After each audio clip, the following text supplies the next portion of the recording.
Jadi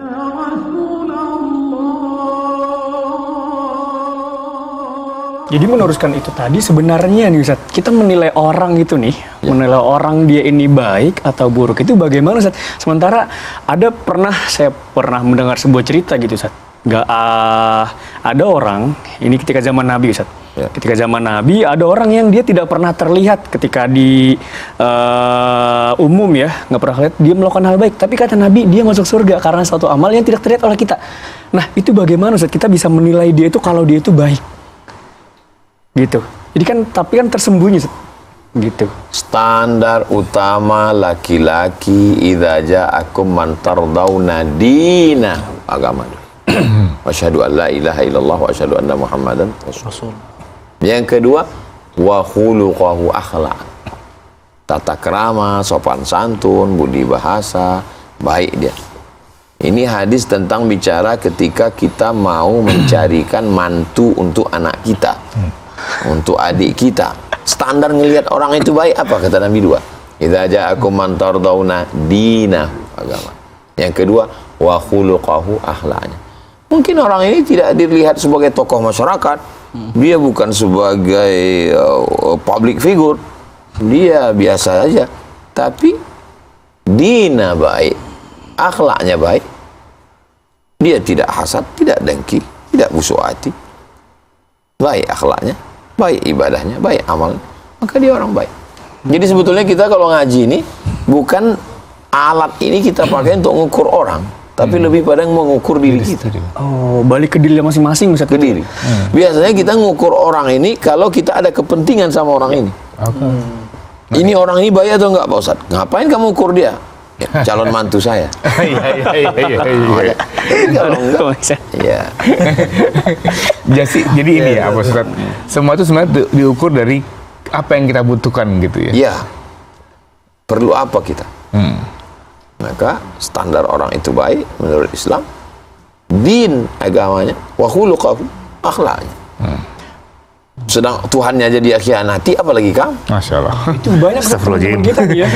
Banyak banget yang memang dia itu sholatnya rajin saat kita ngeliatnya itu sholat duha selalu, bahkan sesekali kita kalau misalnya kita lagi ngeronda nih ya, kalau abis mau bangunin sahur lagi sholat tahajud nih di masjid itu sering Sat. Tapi kalau kita lagi kumpul-kumpul dia gibahnya paling kencang suaranya Sat.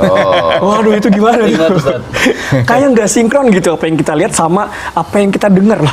Kok gini sih orangnya itu, gimana Sat hukumnya dia ini? Coba baik atau buruk? Lihat semua ayat yang terkait tentang ibadah. Salat, inna sholata tanha 'anil fahsya wal munkar. Salat mencegah dari perbuatan fahsya, kejahatan seksual, wal munkar, kejahatan non seksual. Tahajudnya rajin, witirnya rajin, membangunkan orang puasa, tapi dia sudah kena penyakit ghibah non seksual. Berarti dia baru terjebak pada 50% ibadahnya. Padahal sasaran akhir dari sholat itu adalah tanha 'anil fahsya wal munkar. Puasa. Coba baca ayat puasa. Ya ayyuhalladzina amanu kutiba 'alaikumus shiyam kama kutiba 'alal ladzina min qablikum. Ujungnya la'allakum tattaqun. Supaya takut kepada Allah. Dia udah puasa, bahkan dia membangunkan orang untuk puasa, tapi dia nggak takut sama Allah. Ya Allah. Mana bukti dia nggak takut sama Allah? Itu dia ghibah. Haji. Faman farada fihinnal hajja, siapa yang melaksanakan ibadah haji. Fala rafatha, jangan nakal secara seksual. Wala fusuqa, jangan nakal non seksual.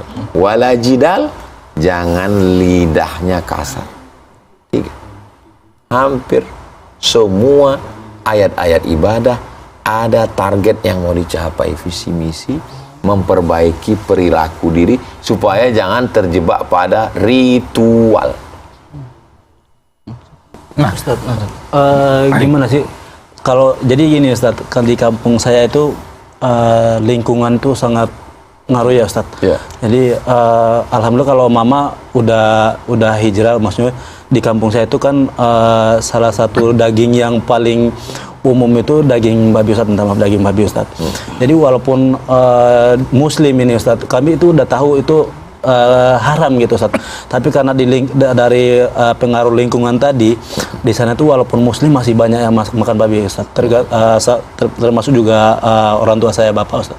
Kalau mama alhamdulillah udah karena pisah kami udahin. Tapi kalau bapak masih kadang diingatin tapi agak susah gitu Ustaz. Itu gimana Ustaz caranya untuk saya sebagai anak untuk mengingatinnya gitu Ustaz. Takutnya kalau saya bilang itu haram gini nanti takutnya dipikir anak ini anak durhaka atau gimana gitu Ustaz.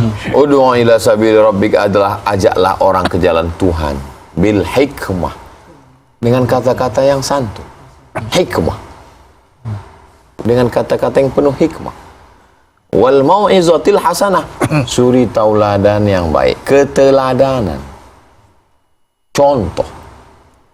Andai kita perlu berdebat untuk menjelaskan hukumnya, wajadilhu, berdebatlah billati hiya ahsan, dengan cara yang ahsan, dengan cara yang baik, dengan cara yang lembut. Ingatlah ketika Allah memerintahkan Nabi Musa untuk menghadap Fir'aun. Apa kata Allah kepada Nabi Musa berdua dengan Nabi Harun? Wa qula lahu qawlan layyina, ucapkanlah kepada dia kata-kata yang lembut, layyin, yang lembut. La'allahu yatadzakkar aw yakhsha, mudah-mudahan dia mengingat Allah dan dia takut kepada Allah. Dia harus lembut ya Ustaz ya. Ya, Harus berperilaku lembut ke orang-orang ya Ustaz ya. ketika orang tua memaksakan sesuatu kepada anaknya, apakah si anak melawan?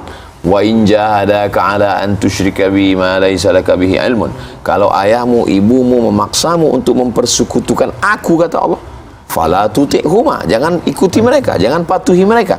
Tapi apakah boleh melawan mereka? Coba lihat ujung ayatnya. Wa sahibhuma fid dunya ma'rufa, bergaullah dengan baik dengan wa sahibhuma, iya, ayatnya masih koma. Jangan ikuti mereka. Oh, kalau gitu ngelawan mereka, durhaka pada mereka. Wa sahibhuma fid dunya ma'rufa, bergaullah dengan mereka dengan baik. Tapi gimana kalau tadi kan itu makanan yang haram Ustaz.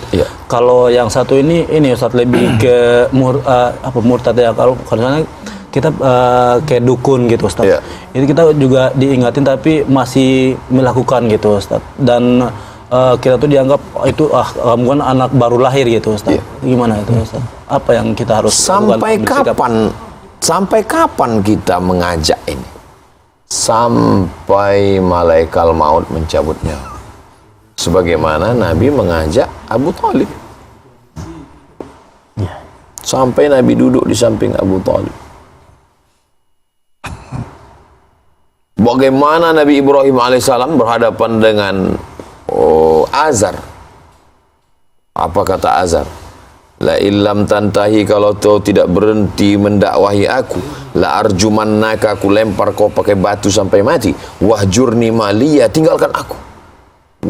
Kasar sekali ucapan Azar. Berhenti, jangan ceramahi aku, ku lempar kau pakai batu sampai mati, tinggalkan aku untuk selamanya. Apa jawab Nabi Ibrahim? Sa'astaghfirulaka rabbi, aku akan memintakan ampun kepada Allah untukmu. Innahu kana bi hafiya, karena Allah itu sayang kepadaku dan mengabulkan doaku. Nabi Ibrahim alaihissalam. Jadi kita ini hanya mengajak, kita bukan hakim yang memutuskan keputusan. Kita hanya mengajak, dan ketika kita tidak mampu bukan berarti kegagalan. Karena penilaian Allah adalah pada perbuatan amar ma'ruf nahi munkar. Kita tidak pernah gagal. Ustaz, banyak di antara kita Ustaz. Maaf, sebelum pembahasannya makin lanjut, izinkan saya minum.